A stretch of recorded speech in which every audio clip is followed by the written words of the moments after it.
La Casa Blanca. Protocolos secretos. Es la más pública de las residencias particulares y el más privado de los edificios públicos. La Casa Blanca ha sido el domicilio y el despacho de todos los presidentes estadounidenses. Pero en ella vive también su familia. Es como vivir en un museo, es la mejor forma de describirlo. Es un poco difícil considerarla tu hogar. Lo más difícil es adaptarse a la prensa y a todo el movimiento de gente. Para llegar al despacho de mi padre, tenías que pasar por la sala de prensa. Siempre sabían dónde estabas y qué estabas haciendo, e informando de todo ello. Solía pasar ante la Casa Blanca como cualquier otra persona. Miraba tras las verjas y las puertas y me preguntaba qué diablos harán ahí dentro. Y 10 meses más tarde estaba allí dentro porque mi padre se había convertido en el presidente de los Estados Unidos. No tenía ningún sentido. Los Nixon se habían marchado muy deprisa, inesperadamente. Nadie esperaba su dimisión. No tuvieron tiempo de preparar todas sus pertenencias y su ropa para el traslado. Así que esa noche tuvimos que volver a nuestra pequeña casa en Alexandria, Virginia. Vivimos en ella durante los primeros 6 o 7 días de la presidencia de mi padre. Poco puede hacer la familia del nuevo presidente para prepararse para los cambios radicales que implica vivir en la Casa Blanca, sobre todo los relacionados con la pérdida de privacidad. Puedes cruzarte con una de las visitas guiadas, encontrártela mientras se dirige a la sala este o a la sala azul o a cualquier otro sitio. Cuando me cruzaba con una de esas visitas, muchas veces les daba la mano y los saludaba. Es tu casa, pero también saludas a los visitantes. Creo que a la gente le sorprendería saber lo poco privada que es la Casa Blanca. Es un lugar muy artificial. Los presidentes no disfrutan de mucha privacidad. Llevan una vida muy poco normal y te preguntas cómo se adaptan a ello. Y algunos, evidentemente, se adaptan mejor que otros. Les contaré una anécdota para que sepan cómo son las cosas. Mis padres tenían un perro, se llamaba Liberty. Y una noche despertó a mi padre porque tenía que hacer sus necesidades. Mi padre se puso una bata sobre el pijama, bajó en el ascensor familiar a la planta baja de la Casa Blanca y salió fuera. Creo que salió por la entrada diplomática y debían ser las 2 de la madrugada. Sacó al perro a hacer sus necesidades como haría cualquier marido en su casa. Pero cuando quiso volver a entrar, vio que la puerta estaba cerrada. Y el servicio secreto no sabía que estaba fuera. El presidente de los Estados Unidos estaba allí fuera en pijama a las 2 de la madrugada sin poder entrar en la casa con su perro porque la puerta estaba cerrada. Pienso en los que hemos vivido allí como una fraternidad, una hermandad o un club. No nos conocemos todos ni nos conocemos muy íntimamente, pero tenemos secretos que solo podemos contarnos entre nosotros. Para garantizar la seguridad de la familia del presidente, se controlan todas sus rutinas diarias, incluyendo los alimentos que comen y los regalos que reciben. La comida que entra en la Casa Blanca se examina en otro lugar antes de que llegue allí. Por ese motivo se toman muchas precauciones para asegurar que todos los alimentos que se van a servir en la Casa Blanca sean examinados antes a fondo. El servicio secreto tira cualquier tipo de comida que reciban como regalo, a menos que sea de algún amigo muy cercano o un miembro de la familia. E incluso sus amigos y familiares aprenden que no deben llevar comida a la Casa Blanca. La protección de las personas que viven y trabajan en la Casa Blanca no solo incluye los alimentos que consumen, sino incluso el aire que respiran. Cuando alguien entra en la Casa Blanca, no solo pasa automáticamente por un detector de metales, también pasa por un detector de sustancias radioactivas. El aire de la Casa Blanca se filtra y además su presión se aumenta para poder expulsar cualquier elemento biológico que pueda ser introducido. El ala oeste cuenta con detectores de radiación. Lo sé porque mientras guiaba una visita por el ala oeste, creo que el servicio secreto recibió una alarma silenciosa o un aviso por los auriculares y bloquearon la zona. Nos dijeron que alguien había introducido alguna forma de radiación y tenían que averiguar de qué se trataba antes de permitirnos seguir adelante o abandonar aquella zona. Resultó que alguien estaba recibiendo radioterapia. Fue muy interesante comprobar que disponen de ciertas medidas de seguridad que no comparten con el resto del personal.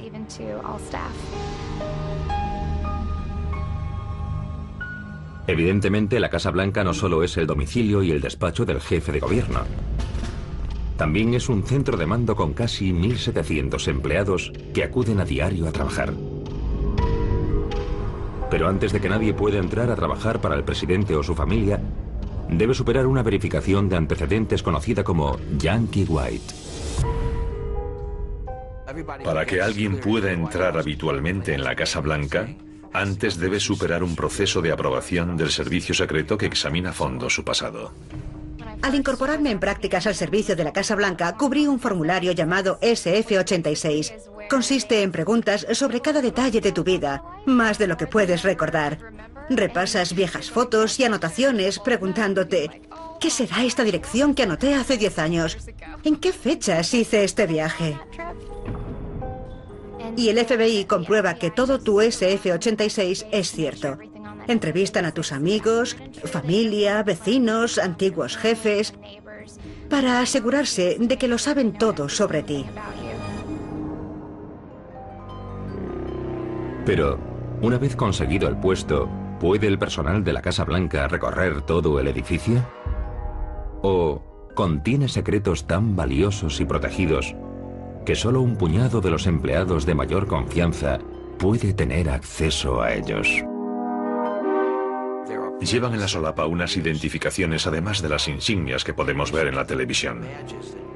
Esas identificaciones son las más apreciadas porque son lo más parecido a la insignia familiar, con la que puedes ir prácticamente a cualquier sitio. Solo la llevan la primera dama, los hijos del presidente y algunos miembros del personal de mayor nivel. Si los empleados de la Casa Blanca son analizados y vigilados tan minuciosamente, ¿cómo pueden entrar los visitantes y otros invitados? ¿Es muy difícil visitar la Casa Blanca? ¿Y qué tipo de seguridad se necesita para proteger a la persona más poderosa del mundo?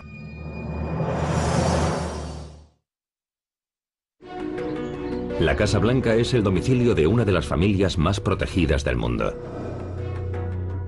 Pero también es la única residencia de un jefe de Estado que está abierta al público.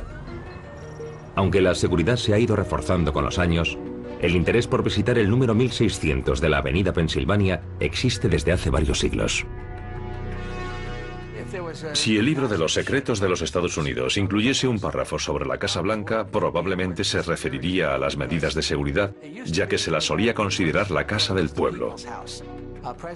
Hace años los presidentes alternaban con personas normales que llegaban hasta la Casa Blanca, entraban y charlaban con el presidente.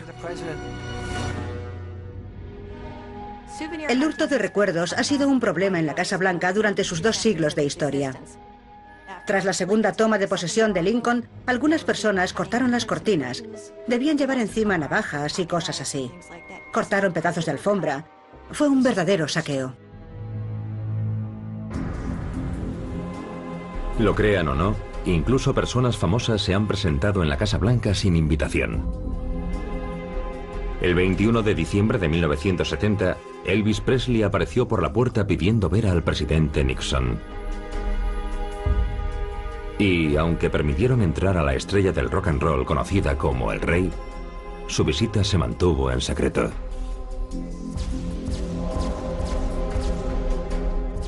Se mantuvo en secreto porque Nixon no quería que el público supiese que se reunía con Elvis.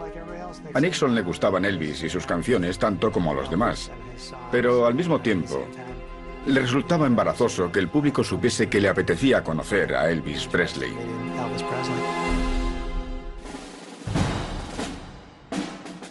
Pero para los miles de personas que visitan la Casa Blanca cada año, el acceso a ciertas zonas de la casa y al presidente está estrictamente prohibido. Y saltarse esa prohibición afecta a la seguridad nacional.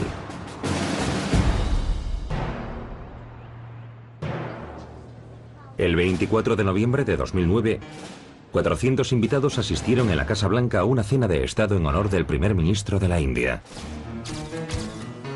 Entre los asistentes se encontraban Tariq y Michael Salahi. Según la Casa Blanca, no habían sido invitados. Pero si fue así, ¿cómo lograron superar uno de los sistemas de seguridad más estrictos del mundo? ¿Cómo pudo un matrimonio normal superar varios controles de seguridad y cruzarse con docenas de agentes de seguridad vestidos de civil y uniformados y el servicio secreto? En la primera puerta dimos nuestros nombres y enseñamos nuestros carnés de identidad. El agente del servicio secreto de la primera puerta no encontró nuestros nombres en la lista de invitados, pero nos dijo que siguiésemos hasta el segundo control, y eso hicimos.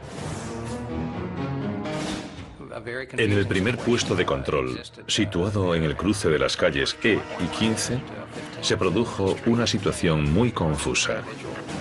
Una persona decidió que aquellas personas parecían invitados. No puedo explicarlo de otra manera. Tras lograr acceder a los terrenos de la Casa Blanca, los Salahi superaron un segundo control de seguridad situado cerca del edificio principal. Estábamos haciendo cola y conocimos a Katie Couric. Nos pusimos a charlar con ella y llegó nuestro turno. Era otro control del servicio secreto. Y el agente encargado no iba de uniforme. Iba vestido con traje y corbata. Tenía una lista e iba comprobando a todos los invitados. Presentamos nuestros carnés de identidad, dimos nuestros nombres y nos dejó cruzar el segundo control. Entramos en la Casa Blanca, en la zona de recepción donde hay magnetómetros y equipos de rayos X. Examinaron el bolso, pasamos por el detector de metales. Superamos esos controles y nos dejaron entrar. Nos hicieron ponernos en otra cola que iba hacia la alfombra roja de la Casa Blanca, donde anuncian a los invitados. El señor y la señora Salahi. Es una sensación increíble y un honor estar en la Casa Blanca, especialmente ser anunciado por la Casa Blanca, ser recibido por la Casa Blanca. En ese momento, todo aquello nos parecía mejor que nuestra boda.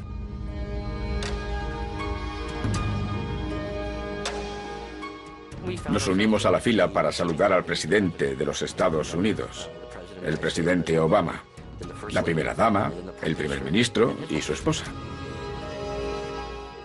Les hicieron fotos con el presidente y eso es algo realmente excepcional. Estaban con el presidente y la primera dama y no habían sido invitados. Fue sin duda el mayor error que yo haya visto nunca en un acontecimiento social. Y causó un gran revuelo. Algunas personas dimitieron y otras fueron despedidas por lo que ocurrió. There were undeniable planning and execution failures of the entire Secret Service apparatus. Aunque los Salahi afirman que acudieron a la Casa Blanca como invitados, muchos creen que el hecho de que consiguiesen entrar se debió a que tenían el aspecto adecuado. Los Salahi consiguieron entrar gracias a su labia. No eran especialmente conocidos, eso es lo más extraño.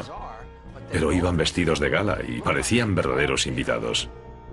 Cuando los Salahi se colaron en la cena de Estado de la Casa Blanca, no figuraban en la lista de invitados, no habían sido aprobados por el servicio secreto. Y los agentes uniformados simplemente ignoraron el hecho de que no figuraban en la lista de invitados. Por lo general, las medidas de seguridad de la Casa Blanca son bastante estrictas y durante los eventos sociales son muy estrictas. El personal de la Secretaría Social tiene la lista de las personas con derecho a entrar, que han sido invitadas. En las puertas, varios de sus miembros comprueban a los invitados. Después pasan por otro control con otra lista. Pero en este caso particular, el sistema falló. Aunque los Salahi se convirtieron sin duda en los dos visitantes más famosos no invitados a la Casa Blanca, solo un puñado de personas se enteró de que otro visitante, aún más misterioso, asistió a ese mismo acto. La misma noche que los Salahi se colaron en la cena de Estado, hubo un tercer intruso, Carlos Allen. Fue descubierto porque las cámaras de vigilancia del servicio secreto lo vieron acudir a la cena. Nadie sabía quién era, pero sabían que no figuraba en la lista de invitados. Finalmente se descubrió quién era. Se había colado con la delegación india. Fue a la Casa Blanca y el servicio secreto ignoró de nuevo que no figuraba en la lista de invitados. Eso demuestra que, pese a todo el trabajo de todas esas personas y todos los sistemas y todos los procesos, una sola persona puede destruir literalmente todo ese trabajo. No fue una situación agradable. I feel confident, based on what I've heard, based on what I've seen, based on what I've been briefed on, that they did not provide a risk to the president. Los visitantes no invitados son más una molestia que una amenaza. Pero, ¿cómo está preparada la Casa Blanca para enfrentarse a situaciones más serias y secretas? ¿Con qué habitaciones y túneles cuenta dentro de sus muros para ayudar a proteger al presidente y a la nación durante un ataque letal? Es uno de los centros de reunión de servicios de inteligencia más importantes del mundo.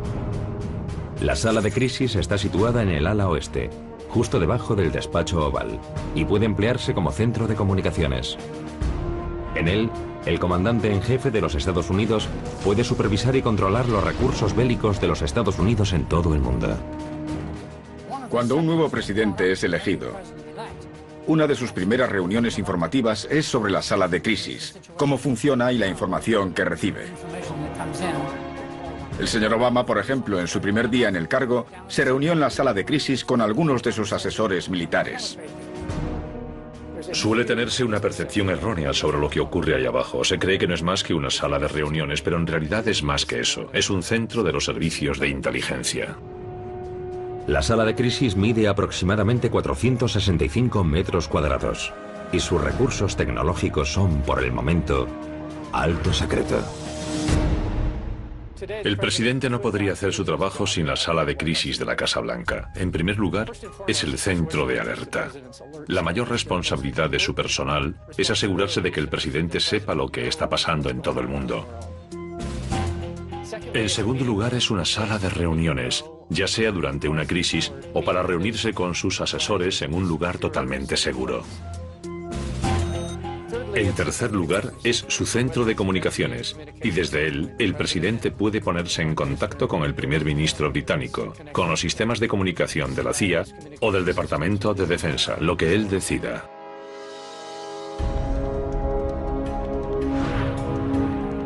Aunque oficialmente se llama sala de crisis, los que trabajan en la Casa Blanca se refieren a ella por otro nombre más secreto.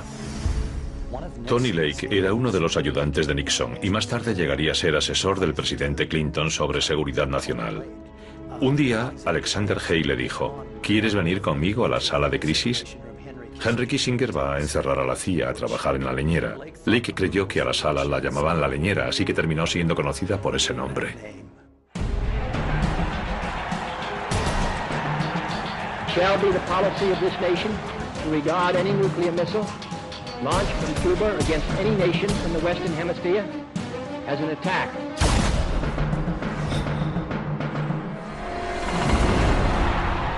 Fue la desastrosa invasión de Bahía de Cochinos en 1961 lo que llevó al presidente John Fitzgerald Kennedy a crear la sala de crisis como una forma de mejorar la comunicación en tiempo real con los servicios de inteligencia durante las situaciones de crisis. Los presidentes anteriores habían dependido de la información que les proporcionaba el Departamento de Estado, el de Defensa o los servicios de inteligencia. Y durante la crisis de los misiles de Cuba se dio cuenta de que no podría tomar decisiones a menos que la información llegase de forma más rápida a la Casa Blanca. Así que decidió construir una instalación en la planta baja de la Casa Blanca y la llamaron la Sala de Crisis Internacionales, que al final quedó abreviado a la Sala de Crisis. El asesor sobre seguridad nacional, McGeorge Bundy, equipó el centro con la última tecnología, incluyendo una línea directa con el Kremlin soviético. Pero, pese a lo que muchos creen, la famosa línea directa no era telefónica. La línea directa con el Kremlin era un teletipo. Esa tecnología permitía transmitir información con mayor seguridad. Alguien pensó que prescindir de la voz eliminaría la confusión causada por las traducciones y facilitaría la precisión necesaria durante una emergencia. Ese grado de precisión aumentaba al utilizar la palabra escrita en lugar de la comunicación verbal. Sin embargo, durante la Guerra Fría, pocos sabían que la Casa Blanca había instalado otro sistema telefónico secreto. El Departamento de Estado instaló otra línea como una alternativa a la línea directa con el fin de fomentar una comunicación más rutinaria. Era una alternativa porque se pretendía utilizar la línea directa únicamente durante las crisis para no atenuar su importancia. De hecho, Carter no estaba de acuerdo y la utilizó para las comunicaciones rutinarias. Y Brzezinski le advirtió que no lo hiciera, porque eso podía disminuir su importancia durante las crisis.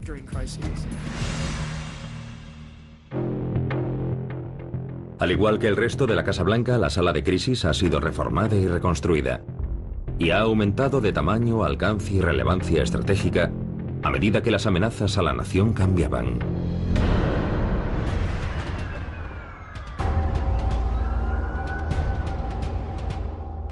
Después del 11 de septiembre y en tiempos de guerra, la capacidad de la sala de crisis resultó ser inadecuada.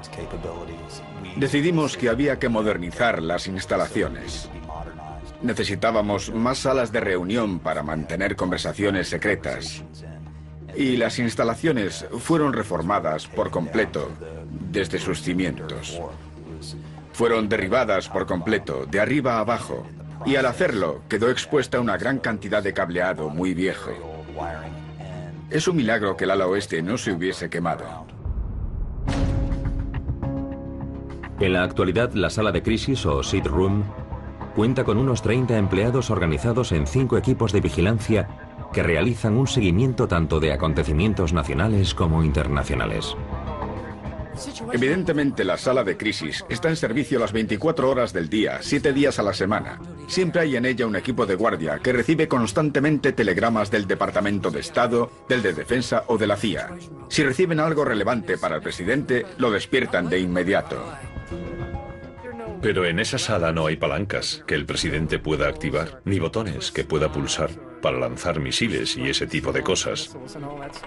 Se reúne con sus asesores más cercanos, luego cada uno acude a su puesto y desde allí se activan las palancas y se pulsan los botones.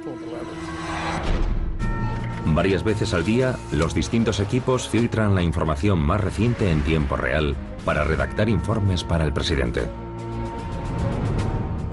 El director del Departamento de Inteligencia Nacional y el de la CIA redactan un informe diario con la información más delicada para entregárselo al presidente. Pero justo al lado está el resumen diario de la sala de crisis, que se redacta 3 veces al día e informa de todo lo demás. Así el presidente puede estar informado gracias a la ayuda de la sala de crisis. Este es el centro de vigilancia de la sala de crisis de la Casa Blanca. Lo que ofrecemos es una evaluación de lo que está sucediendo en el mundo. Somos un centro de recopilación, lo que significa que recopilamos cerca de 2000 informes cada día. Una característica curiosa de este espacio de la sala de crisis es su capacidad para ofrecer privacidad al presidente si tiene que realizar una llamada de teléfono como jefe de Estado desde la propia sala.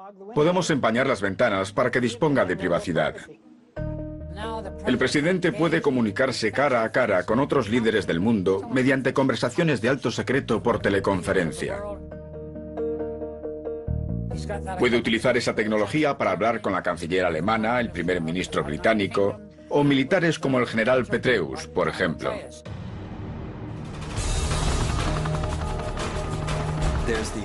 Todos conocemos la famosa foto en la sala de crisis del presidente Obama y la secretaria de Estado Clinton y el resto del personal durante la misión contra Osama Bin Laden. La sala de crisis permite ver transmisiones en directo. Creo que ningún otro líder en el mundo tiene acceso a las comunicaciones y las capacidades tecnológicas que están a disposición del presidente de los Estados Unidos. Y así es como debe ser. Pero por mucha ayuda que la sala de crisis pueda proporcionar al presidente durante una crisis nacional, ¿es segura la Casa Blanca ante un ataque físico?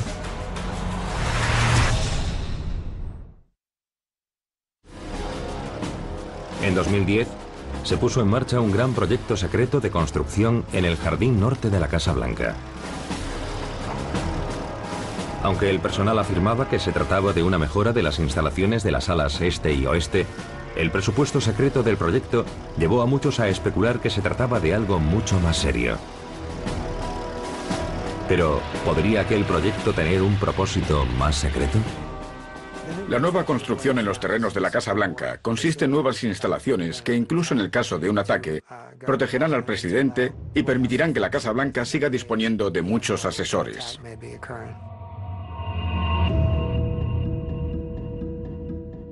Gran parte de la información sobre la seguridad y la protección del presidente y la Casa Blanca deben permanecer en secreto. No puedes dar a tu adversario la ventaja de saber cómo inutilizar tus sistemas y procedimientos. Son secretos y seguirán siéndolo. En los últimos 200 años, las funciones de la Casa Blanca han aumentado más allá de ser la residencia personal del presidente. Se ha convertido en el centro del poder ejecutivo del país. Una ubicación estratégica que ha exigido convertir la vivienda en una fortaleza.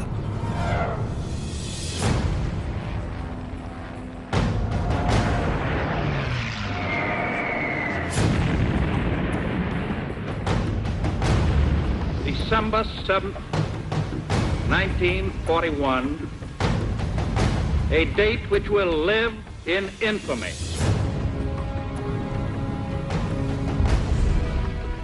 Pearl Harbor fue un shock tan enorme que los ingenieros comenzaron a pensar en la seguridad del presidente. Mucha gente quería que se trasladase a otro lugar, a un lugar secreto, pero él no quiso. Dijo que era allí donde debía estar. El presidente Roosevelt utilizaba una silla de ruedas y eso planteaba aún más preocupaciones sobre su movilidad. Y ocurrieron varias cosas. Tapiaron todas las claraboyas, las cubrieron con pintura. El presidente permitió poner un cubo con arena mojada y una máscara antigas en cada habitación. Pero lo que nunca se modificó fue el color del edificio, ni siquiera en tiempos de guerra. Pidieron al presidente Roosevelt que les dejase pintar la casa con colores de camuflaje y les dijo que no podían hacerlo. Pero quizás uno de los mayores secretos de los muchos que rodean la Casa Blanca es el hecho de que el edificio actual tiene en realidad menos de 70 años. Pues a finales de los años 40 fue drásticamente remodelado por el presidente Harry Truman. El piano de Margaret, la hija de Truman, atravesó 2 tablones del suelo. Y Truman decidió que se marchaban. Se trasladaron a la Casa Blair y toda la Casa Blanca fue revisada. Uno de los ingenieros que inspeccionaron la Casa Blanca me dijo que uno podía moverse entre el techo de escayola y la estructura de madera de la sala este. No se podía caminar de pie, pero el piano había caído más de 1 metro. Después de conseguir fondos del Congreso, Truman autorizó que el interior del edificio de 147 años fuese derribado y reconstruido meticulosamente según los planos originales. ¿Pero fue la seguridad de su familia el único motivo de las reformas? ¿O pudo haber otra razón más secreta? ¿Sirvió la reforma para limpiar la Casa Blanca de dispositivos de espionaje de la Guerra Fría? ¿O se aprovechó la ocasión para proteger sus dependencias contra cualquier posible amenaza atómica? Entre 1948 y 1952, los ingenieros sustituyeron toda la subestructura de madera por otra de hormigón y modernas vigas de acero. Derribaron el ático y el techo y construyeron otro más inclinado, pero no hasta el punto de que pareciese un añadido desde la calle. Añadieron varios dormitorios y cuartos de almacenamiento, todos de acero. Construyeron una estructura de acero por el interior de los muros originales. Y los muros originales fueron reforzados con cimientos nuevos para que no soportasen más que los propios muros. Cada habitación está formada por una estructura de acero. Toda la casa fue reconstruida con listones de acero que luego se recubrieron. La idea era que la Casa Blanca durase siglos. En la actualidad, los muros exteriores de piedra arenisca son todo lo que queda de la Casa Blanca original. Pero ¿podría la gran reforma de Truman haber sido en realidad una tapadera para realizar en el edificio cambios que la opinión pública no debía conocer? ¿Cambios similares a los realizados en 2010?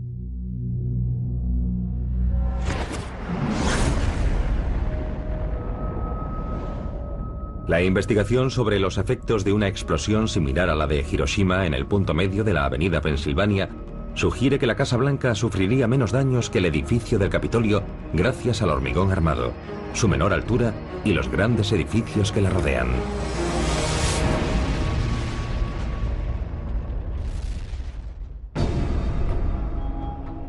Las defensas invisibles integradas en la propia Casa Blanca también son cruciales para asegurar la protección del presidente. Aunque los detalles exactos siguen siendo secretos, se cree que el edificio ha sido reformado para ser prácticamente a prueba de balas.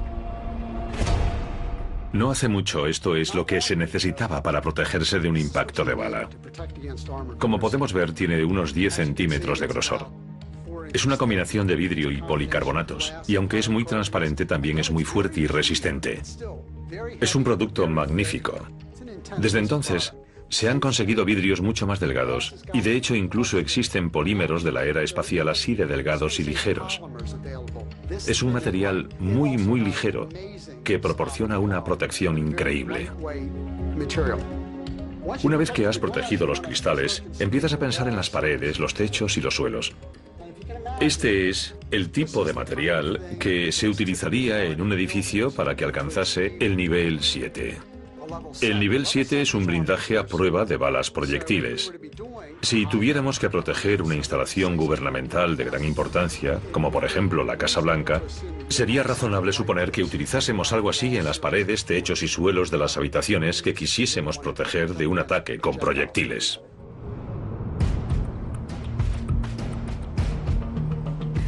¿Es posible que el presidente esté reforzando aún más la Casa Blanca? ¿Tal vez pensando en un ataque directo? Aunque la Casa Blanca está protegida contra ataques bélicos, ¿cuál es el grado de vulnerabilidad del presidente y su familia ante un intento de asesinato? En la era del terrorismo y los asesinatos políticos, ¿es segura la Casa Blanca? ¿Cuenta con medidas secretas para proteger al presidente y a su familia? La Casa Blanca es una especie de meca para todos los locos del mundo que quieren atentar contra la autoridad. El presidente es su mayor objetivo y pueden presentarse en la Casa Blanca e intentar entrar. El servicio secreto afronta esas amenazas sin tener en cuenta si el objetivo es el presidente, los miembros de su familia, el vicepresidente o la propia Casa Blanca. Se las toma muy en serio e investiga para saber exactamente cuál es esa amenaza y cómo neutralizarla. Las primeras líneas de defensa de la Casa Blanca contra los intrusos son los factores visibles de disuasión, como la reja de hierro que rodea su perímetro y los guardias que patrullan por los jardines. Pero también cuenta con medidas de seguridad ocultas. Los terrenos de la Casa Blanca están protegidos por sensores de todo tipo, que detectan calor, movimiento. Si detectan algo, el servicio secreto acude de inmediato. Más concretamente, los encargados de proteger la Casa Blanca y sus terrenos son los agentes uniformados del servicio secreto. Cuentan con perros que atacan a los intrusos. Si es necesario, dispararán al intruso para matarlo. El servicio secreto es una de las organizaciones más profesionales. Arriesgan su vida a diario para proteger al presidente.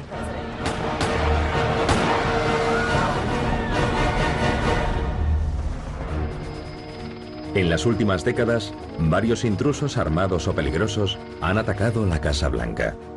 En 1974, Robert Preston, un joven soldado raso del ejército, sobrevoló el Prado Sur en un helicóptero robado. Los guardias de la Casa Blanca respondieron con una ráfaga de disparos que obligó a Preston a aterrizar. Levemente herido y vestido con su uniforme, fue arrestado y sometido a un examen psiquiátrico. I, George Walker Bush, do solemnly swear. I, George Walker Bush, do solemnly swear. Gunshots, the sound of gunshots on the south side of the White House. En febrero de 2001, 2 semanas después de la toma de posesión de George Bush, Robert Pickett, un antiguo empleado de la Agencia Tributaria de los Estados Unidos, con un historial de enfermedades mentales e intentos de suicidio, Mostró un arma a los turistas y a los policías que se encontraban frente a la Casa Blanca y disparó varias veces. Un agente del servicio secreto le disparó en una rodilla tras intentar en vano que se entregase durante 10 minutos. 11 de noviembre de 2011. Óscar Ortega Hernández, de 21 años y natural de Idaho, disparó un fusil de asalto semiautomático desde un coche en marcha. Las balas impactaron cerca de las dependencias residenciales. Alguien realizó varios disparos contra la Casa Blanca. Afortunadamente, la zona contaba con el nivel de protección adecuado y eso evitó que los proyectiles penetrasen en la Casa Blanca.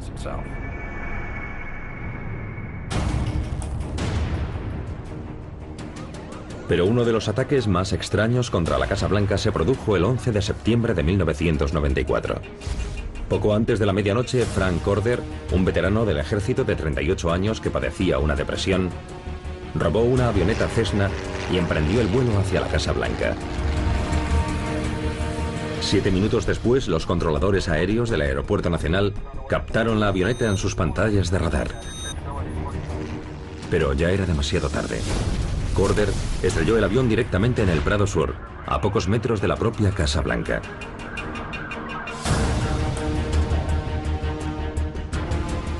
Aunque los informes indicaron que Corder se había suicidado, muchos creyeron que su avión había sido derribado.